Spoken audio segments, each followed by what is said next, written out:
From the station working for you, this is WRTV News at 5:30, streaming now. Now at 5:30, musicians are given some sounds of security as the pandemic has forced them out of work. How the Indianapolis Symphony Orchestra is helping out those who bring us the music. It doesn't feel like fall just yet, but many Hoosiers are looking forward to it. For some of fall's favorite activities, we show you how it might look different this year. Chris. Topic of our lineup today, addressing disparities in healthcare could start with medical schools. How one program's seeing success in recruiting more black doctors. And thousands of restaurants have closed permanently during this pandemic. The support others say they still need to survive. Now, if you're driving less during the pandemic, there is a different type of insurance that can help you save. Now first at 5:30, security and relief for the musicians of the Indianapolis Symphony Orchestra. Today, the symphony and its musicians announced they have reached a one-year agreement that will provide members of the orchestra with health benefits at no cost to the musicians and a financial stipend. This comes after the symphony had to cancel its 2020-21 season due to the pandemic. The agreement runs through August 29th, 2021, and in addition to the health benefits paid by the ISO, musicians will receive a weekly payment of $500 starting in January. Musicians will also be providing 6 weeks of performances and community engagement activities to connect with their audience. Autumn will be here before you know it, and people are getting excited for the change in the weather, fall decor, and fall festivities. But it won't quite be the same this year. WRTV's Kelsey Anderson explains how COVID-19 is going to impact some annual traditions. Places like Spencer Farm here in Noblesville offers you pick berries and other produce, but because of COVID-19, they're having to make some changes. Pumpkins, mums, raspberries, all things you can harvest for yourself this fall at Spencer Farms. That's our busiest season. But after 38 years in business, things this year will look different. Besides adding hand sanitizer stations throughout the farm, owner Kyle Spencer says there's one big change customers should know about. Is that we are not going to be able to do hay rides this year. And that's going to disappoint a lot of our customers because we've been doing those for so long. Spencer tells me they are still able to keep most of their traditions alive. Starting September 19th, they will have their You Pick pumpkin patch, and right now they offer You Dig mums and You Pick raspberries. He says he doesn't think practicing social distancing will be a problem. We all have personal space and we adhere to it. And out when you're in the open here on several acres, that's not an issue as far as distancing. Inside the Spencer Farm store, they have made a one-way traffic pattern so customers can still come inside and buy fresh goods. We have been so richly blessed this year as far as customers coming out because they're wanting to get out anyhow, and this is an activity that they can. Before you head out to your local orchard or farm, be sure to check their website to make sure you don't need a reservation and what COVID-19 policies they've put in place for the 2020 season. Working for you, Kelsey Anderson, WRTV. And most of us in central Indiana just have warm, humid conditions. Some of you may argue that it is hot. I'll let you decide that as temperatures push 90.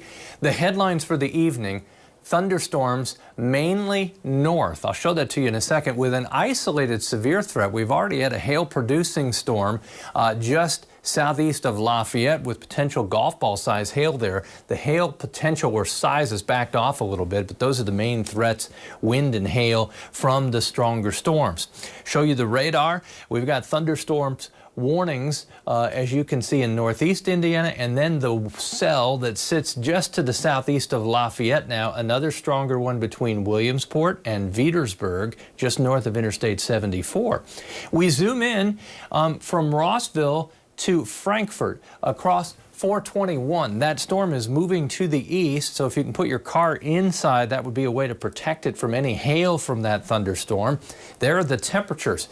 Where you have rain nearby, Lafayette is a full 10 degrees cooler. We'll continue to track those storms. Sometimes just because we have one or two storms, you think it's not a big deal, but those are strong storms, so we'll follow those. Most of us will be dry this evening. We'll talk about changes ahead when I come back in just a few minutes.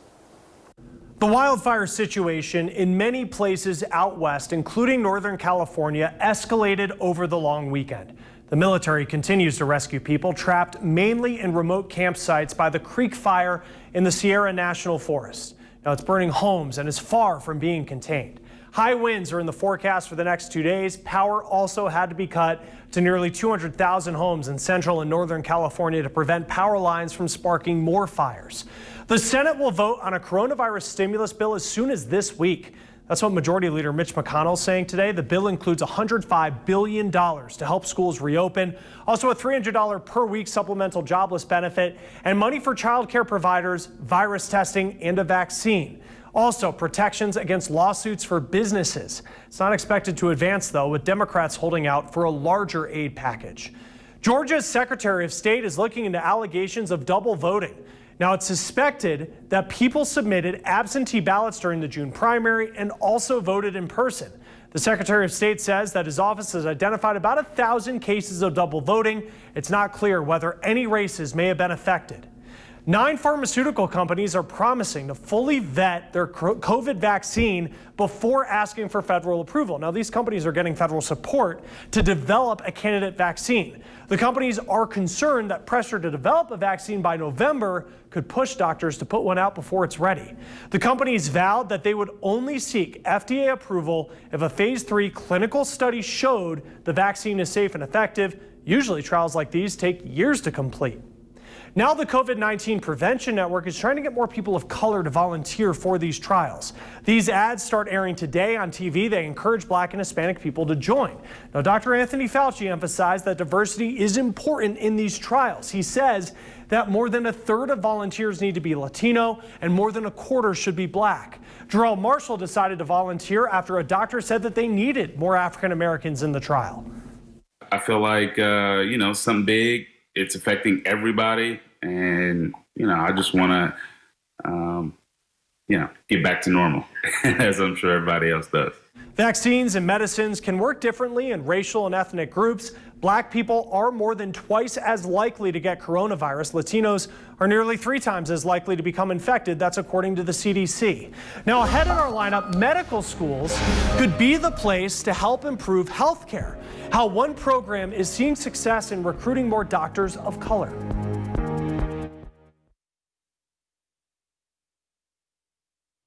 We want to remind you that WRTV is raising money right now to ensure kids in low-income households have books of their very own. We are asking you to donate to our If You Give a Child a Book campaign. Donations will be accepted through Friday.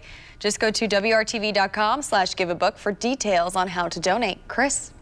Start the news here with some more concern about the Postmaster General. House Democrats say they'll investigate whether Louis DeJoy told employees at his former business to contribute to GOP candidates, then gave them bonuses in return. That would be a violation of campaign finance laws. The opening of public schools in Hartford, Connecticut postponed. The district says a ransomware virus caused an outage in their network, and that network plays an important role in the communication of the buses that take students to school. Well, the enrollment centers that allow people to be part of the government's Trusted Travelers program, well, they're reopening. In the centers, they've been closed for close to 6 months. But the Washington Post says the wait to get an interview that is required for approval could take months. Well, increasing diversity among doctors could help address disparities in care. That's the theory behind a program that's gaining traction at a California medical school. Having more African American students just allows for more exposure, more role modeling, more opportunities for interaction and understanding. Dr. Carol Major is one of the directors of Lead ABC. The goal is to recruit more Black students. Now, Major says there may be different ways to approach or treat patients of different backgrounds. Black patients do tend to feel that they're listened to better and receive better care from a Black provider. She points to stark numbers in her own field of maternal and fetal medicine. Pregnant Black women are 4 times more likely to die from complications than white women. And that holds true regardless of education, socioeconomic status, all the different kind of variables that you might think that might play into it. It just holds true. Major says that this year's class had the largest number of Black students ever, 12 out of 104. Now, a lot of their students are their first to go to college in their families, and they come from underserved areas, so she says that funding and scholarships are vital. All right, next to our lineup, thousands of restaurants have closed permanently during the pandemic. To support others say they still need to survive.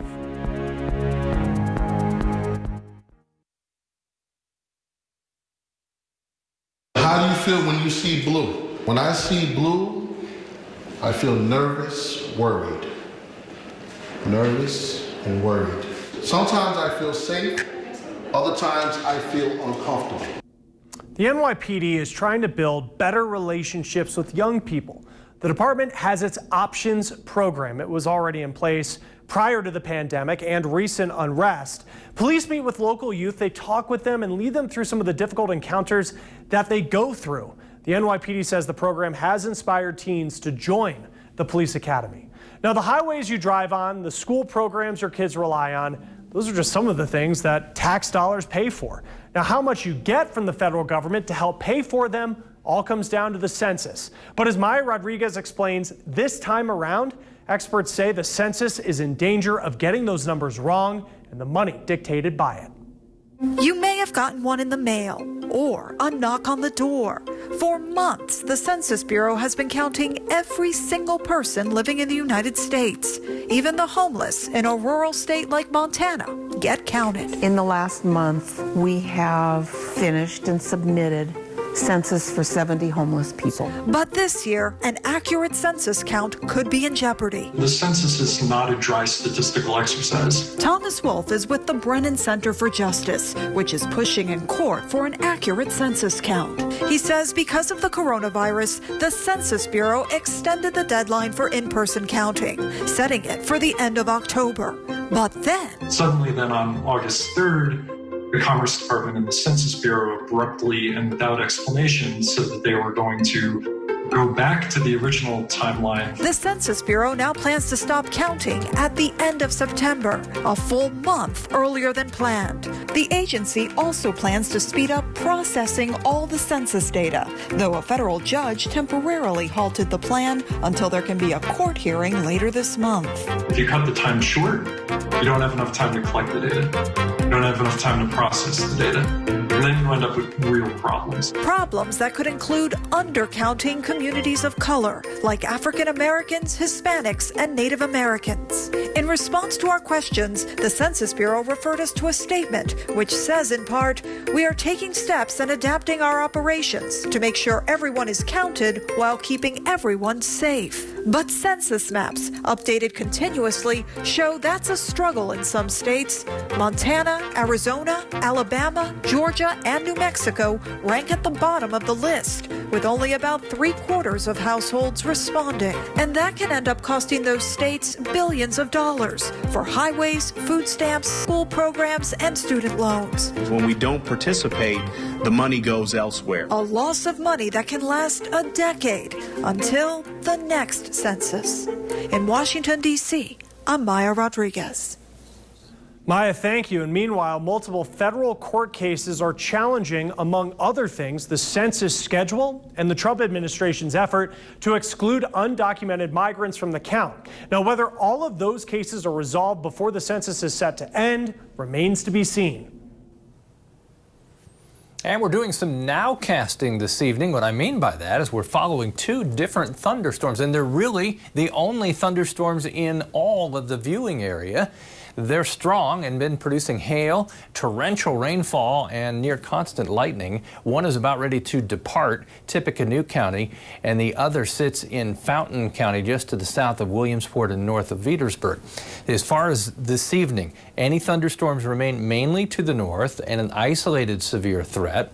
Thunderstorm that's just northeast of Petersburg starting to wane or lose a little strength. The others holding strong here. When you get these single storms, sometimes they can be in a steady state. In other words, they're by themselves, uninterrupted flow of air into it so it stays balanced and can go on for quite a while.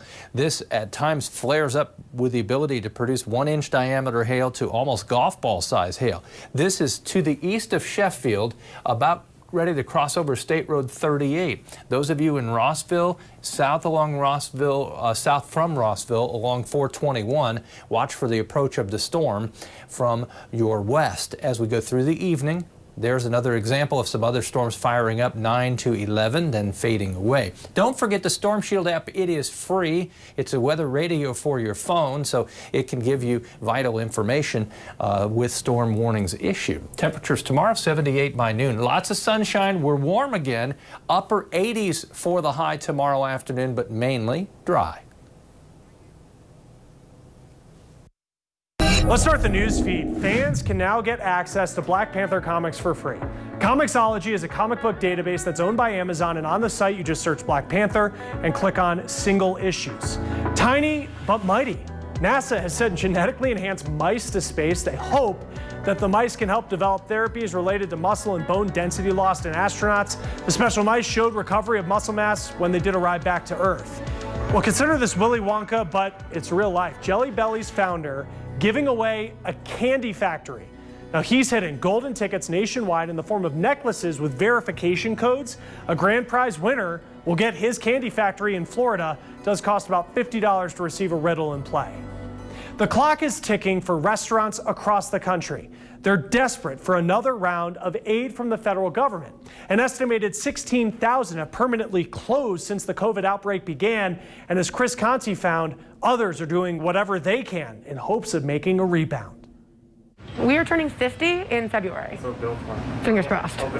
One shoulders a special sense of responsibility when your family's legacy is on the line. Because we were always such a busy spot. And what's at stake for Carrie Coulser is more than a paycheck. We're not going to get over this virus like overnight. Her parents first opened Grendel's restaurant. Sitting in the shadow of Harvard University, it's been a fixture in this neighborhood since 1971. With students sent home back in March, though, things have been quiet.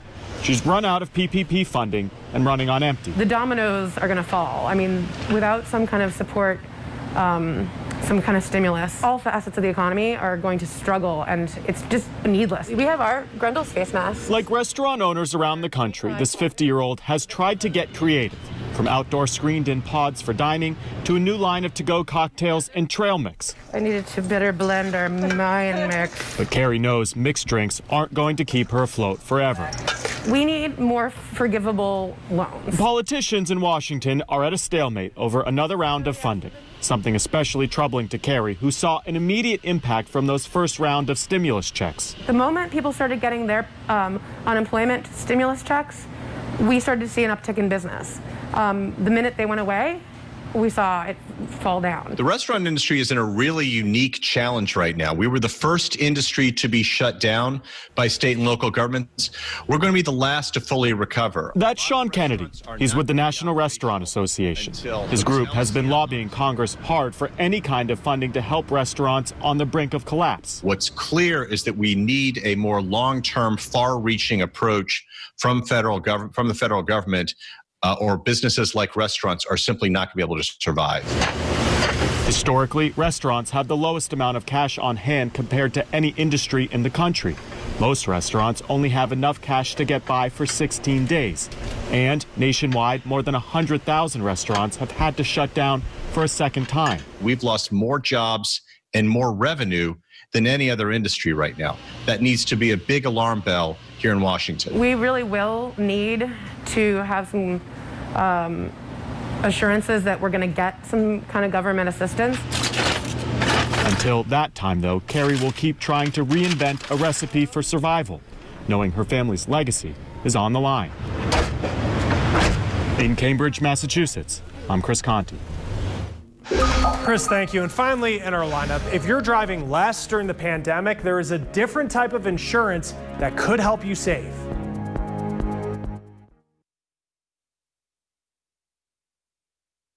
We're seeing in the news that people are giving rebates, so it's at the top of their mind where maybe they didn't think of that before, and now they're thinking, oh, yeah, that's right. I am driving less. I should be paying less. Now, you might be driving less during the pandemic, but a different type of insurance can help you save money, pay per mile. It's for those who drive less than 12,000 miles a year. One company claims it can save you about $540 a year. Now, you pay a flat rate, then 6 cents a mile, and then there's a cap on the amount of miles that you can be charged. Now, Ford recently partnered with Metro Mile to offer the insurance in its new connected cars. Other companies like Nationwide, Allstate, and a new company called Mile Auto also have similar plans. So typically there are few complaints about pay-per-mile because it's relatively straightforward and it's very simple. And obviously consumers like that. Pay-per-mile is different than usage-based insurance. That also takes into account when you drive, you hard brake, or accelerate. Pay-per-mile is strictly miles and is typically tracked through an app or a device. Now, even if you're driving over 10,000 miles a year, it could still pay to shop around. Now, experts are taking a second look at just how safe it is to go to a gym right now. The International Health, Racquet, and Sports Club Association looked into gym visits from May to August. After more than 50 million gym check-ins around the country, the study found that less than half of the percent of people tested positive for COVID-19. A separate study done in Finland found that going to the gym right now is relatively safe as long as the right precautions are taken and there's a low infection rate in the area. Well, being so close to a stranger because of COVID feels uncomfortable for many. It's caused a lot of us to put off getting a haircut. Tomorrow, the solutions some salons have discovered in the open air. Another warm and humid day tomorrow with temperatures in the upper 80s, primarily dry. We've got thunderstorms in progress now.